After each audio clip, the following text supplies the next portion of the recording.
Is there a way to practice the hard conversations? 100% there is. And so many people think they're above rehearsals, role play. Those are things that are critical to SEAL performance on the battlefield. I think a lot of people don't realize that we do rehearsals and walkthroughs before every single operation. And we try to mimic that. Maybe it's, when we're out training in the desert, we might even have we might lay out rocks or put tape on the ground so it mimics build. If there's not actual buildings to use for training facilities, and we have everyone stand together in their sticks, and we know who's getting on the helicopter here, and these guys are going to be on the second helicopter there. Those are the kind of things that allow people in the dark of night, when it's crazy and it's chaotic, to go to the right place, do what they're supposed to do. Everything as simple as unloading from a vehicle. Just we would practice that. We had this giant truck that we used when the IED threat started getting really bad in Iraq. Initially, SEAL assaulters were riding in the back on benches in the back of a Humvee, kind of an open bed, like a truck type back. And then the IED threat, the roadside bomb threat, started getting so dangerous that we had to put guys inside armor. And so that means that Humvees can only carry 5 guys, if you don't have guys in the back. So we had to take this giant, we call it the man truck, and I think we nicknamed it Big Zev. was our truck, and it was a big 5-ton truck, and a flatbed truck, and I don't know if previous SEALs or if the Army had done it or Marines, but we had welded these a 1/4-inch steel plates around it, and then we had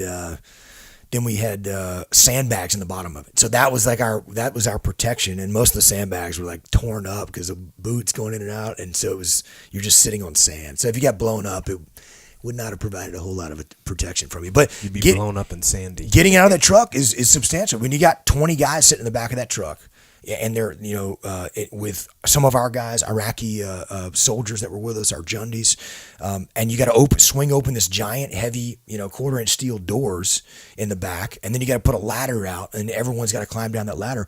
That takes some time, and guess what? That can turn into Three Stooges real quick. No doubt. People can fall off. That. People can get injured. We've had guys fall off of trucks like that and dislocate their shoulders and literally have to get sent home.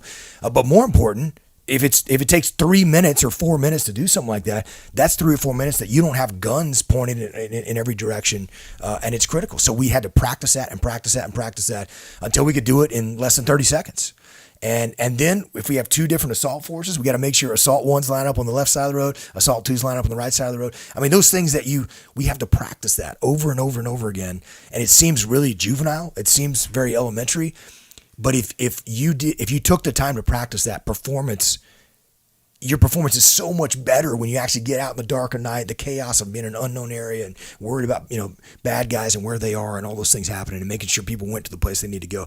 So having those conversations, practicing it, sitting down with someone who understands how that person might respond for a tough conversation, role play. Maybe, they try different scenarios where they're really, it's a softball or easy scenario. It's a difficult scenario. And it's the worst case scenario. The worst case scenario. So the more you do that, the better it is. And this is something that Jocko and I have done quite a bit with companies we work with, is role play. You got to counsel a guy. And it's easy just to say, well, you screwed up, we're firing you. But if this is a good guy, he messed up, you got to try to get him on board to use this plan, or you have to talk him down from doing this out on, he did something out in town that is making the company look bad, whatever it is. And you have to talk to them. And that role play is critical, and it makes you better and enables you to perform better. And so, yes, you have to do that. Yep. Rehearse.